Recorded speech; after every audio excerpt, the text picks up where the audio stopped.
ಬೆಂಗಳೂರಿನಲ್ಲಿ ಸ್ವಂತ ಬೈಕ್ ಇಲ್ಲ ಅಂದ್ರೂ ಬೈಕ್ನಲ್ಲಿ ಓಡಾಡಬಹುದಿತ್ತು. ಆಪ್ನಲ್ಲಿ ಬುಕ್ ಮಾಡಿದಂತೆ ಬೈಕ್ ಬಂದು ನಾವು ಹೇಳಿದಲ್ಲಿಗೆ ಡ್ರಾಪ್ ಮಾಡ್ತಿತ್ತು. ಆದ್ರೀಗ ಬೈಕ್ ಟ್ಯಾಕ್ಸಿಗಳ ಓಡಾಟಕ್ಕೆ ಬ್ರೇಕ್ ಬಿದ್ದಿದೆ. ಬೈಕ್ ಟ್ಯಾಕ್ಸಿ ನಿಷೇಧಿಸಿ ಹೈಕೋರ್ಟ್ ಆದೇಶ ಹೊರಡಿಸಿದೆ. ಇದನ್ನೇ ಬಂಡವಾಳ ಮಾಡಿಕೊಂಡಿರುವ ಆಟೋ ಕ್ಯಾಬ್ಗಳ ಚಾಲಕರು ಪ್ರಯಾಣಿಕರ ಸುಲಿಗೆ ಮಾಡ್ತಿದ್ದಾರೆ. ಬೈಕ್ ಟ್ಯಾಕ್ಸಿ ಬ್ಯಾನ್ ಬೆನ್ನಲ್ಲೇ ಆಟೋ ದರ ಏರಿಕೆ. ಎಸ್, ಬೈಕ್ ಟ್ಯಾಕ್ಸಿ ನಿಷೇಧ ಮಾಡಿದ್ರಿಂದ ಬೆಂಗಳೂರಿನ ಜನರು ಈಗ ಆಟೋ, ಓಲಾ, ಊಬರ್ಗೆ ಹೆಚ್ಚು ಮೊರೆ ಹೋಗ್ತಿದ್ದಾರೆ.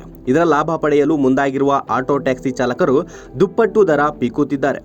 ಬೈಕ್ ಟ್ಯಾಕ್ಸಿ ನಿಷೇಧದ ಬೆನ್ನಲ್ಲೇ ಆಟೋ ಪ್ರಯಾಣದ ದರ ಏರಿಕೆ ಕಂಡುಬಂದಿದೆ.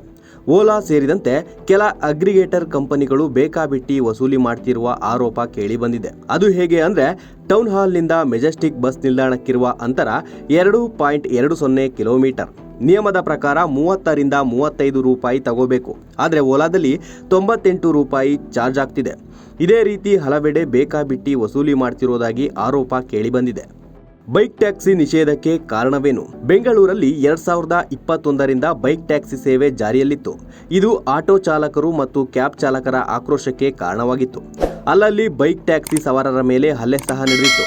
ಬೆನ್ನಲ್ಲೇ ಪ್ರಕರಣ ಹೈಕೋರ್ಟ್ ಮೆಟ್ಟಿಲೇರಿತ್ತು. ಈ ಹಿಂದೆ ವಿಚಾರಣೆ ನಡೆಸಿದ್ದ ಹೈಕೋರ್ಟ್ನ ಏಕಸದಸ್ಯ ಪೀಠ ಏಪ್ರಿಲ್ 2ರಂದು ಎಲ್ಲ ಬೈಕ್ ಟ್ಯಾಕ್ಸಿ ಸೇವೆಗಳನ್ನು 6 ವಾರಗಳ ಒಳಗೆ ನಿಲ್ಲಿಸುವಂತೆ ಆದೇಶಿಸಿತ್ತು. ನ್ಯಾಯಾಲಯ ನೀಡಿದ್ದ 6 ವಾರಗಳ ಗಡುವು ಮೇ ತಿಂಗಳಲ್ಲಿ ಮುಕ್ತಾಯಗೊಳ್ಳಬೇಕಿತ್ತು. ಆದಾಗ್ಯೂ ರ್ಯಾಪಿಡೋ, ಓಲೋ ಮತ್ತು ಉಬರ್ ಸೇರಿದಂತೆ ಬೈಕ್ ಟ್ಯಾಕ್ಸಿ ನಿರ್ವಾಹಕರು ಆದೇಶ ವಿಸ್ತರಣೆ ಕೋರಿ ನ್ಯಾಯಾಲಯದ ಮೆಟ್ಟಿಲೇರಿದ್ರು.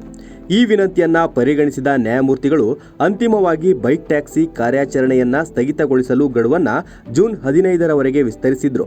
ಆದರೆ ಬೈಕ್ ಟ್ಯಾಕ್ಸಿಗಳಿಗೆ ಹೊಸ ನಿಯಮಗಳನ್ನು ರೂಪಿಸದ ಕಾರಣ ಮತ್ತೆ ತಡೆಯಾಜ್ಞೆ ನೀಡಲು ಸಾಧ್ಯವಿಲ್ಲ ಅಂತ ಕೋರ್ಟ್ ಹೇಳಿದೆ. ಮುಂದಿನ ವಿಚಾರಣೆಯನ್ನ ಜೂನ್ 24ಕ್ಕೆ ನಿಗದಿಪಡಿಸಲಾಗಿದೆ.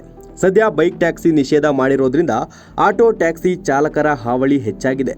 ಪ್ರಯಾಣಿಕರ ಸಂಕಷ್ಟದ ಸ್ಥಿತಿಯನ್ನೇ ಬಳಸಿಕೊಂಡು ಲಾಭ ಪಡೆಯಲು ಮುಂದಾಗಿದ್ದಾರೆ. ಮುಂದೇನಾಗುತ್ತೋ ಕಾದು ನೋಡಬೇಕು.